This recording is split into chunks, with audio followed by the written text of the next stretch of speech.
Hello বন্ধুরা, তোমাদেরকে আজ আমি দেখাবো ডিমের অমলেট কারি রান্না করে দেখাবো। দেখতে থাকো।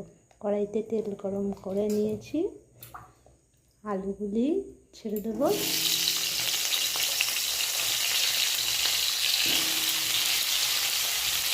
আলুগুলি একটু ফ্রাই করে দেবো। আলু ভেজে তুলে নিয়েছি। এবার ওই আলু ভাজার তেলেই আমি সাদা জিরে ফোড়ন দিলাম, দিয়ে পেঁয়াজ, রসুন আর আদা কুচানো দিয়ে দিলাম। এবার এটাকে আমি হালকা ফ্রাই করে দেব।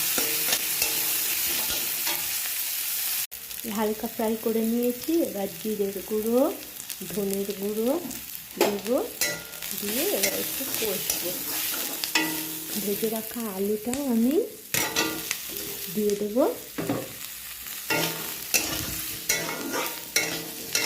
একটু কষবো।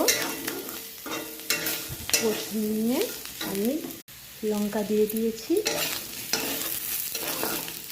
লঙ্কা কিছুই না, লঙ্কা বাটি নিয়ে আমি বেটে দিলেও হয়। আমি গোটা লঙ্কার বোটা ছাড়িয়ে মাঝখান থেকে ভেঙে দিয়ে দিয়েছি। এবার একটু জল দেবো।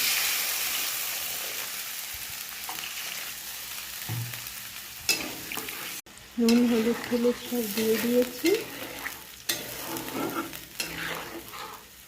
এবার আমি এটাকে ঢাকা দিয়ে দেবো, আলুটা সেদ্ধ হতে দেবো। তাওয়ায় তেল গরম করে দুটো ডিমের মধ্যে পেঁয়াজ আর নুন দিয়ে ভালো করে ফাটিয়ে আমি ডবল ডিমের অমলেট করে মাঝখান থেকে কেটে নিয়েছি। পুরো গোটা গোটা অমলেটগুলি এর মধ্যে দেবো না, দেখতে ভালো দেখাবে না, যার জন্য আমি কেটে কেটে ওর মধ্যে দেব।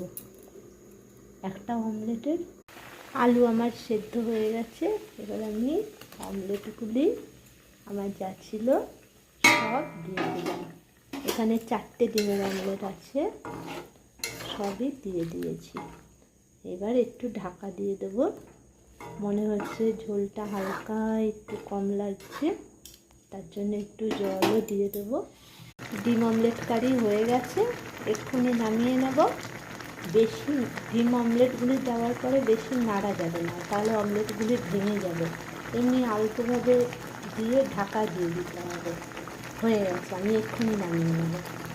আমি নামিয়ে নিয়েছি ডিম অমলেট কারি। এই যে আমি এতে আলু দিয়েছি, তবে তোমরা আলু না দিলেও পারো। এর মধ্যে টমেটোও দিতে পারো, ক্যাপসিকামও দিতে পারো, ভালো লাগবে। কিন্তু আমি টমেটো ক্যাপসিকাম দিইনি, আমি আলু দিয়েই করেছি, প্লেন।